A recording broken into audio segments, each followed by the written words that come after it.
Hi, I'm Mark. In this video, I'm going to show you how to access and remove the drive clutch on your chainsaw. I'll begin by removing the side cover from the chainsaw.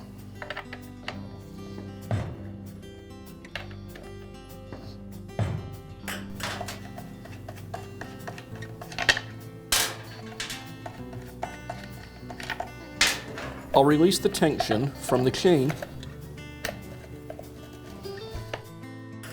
And now I can remove the cover. Now remove the bar and chain from the saw.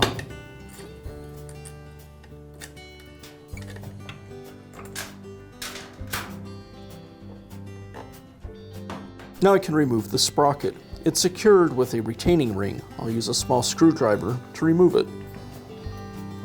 I'll remove the washer and the sprocket. Depending on the design of the saw, the bearing will either be part of the sprocket or it will be a separate piece, like this saw. And that's how you can access and remove the drive sprocket on your chainsaw.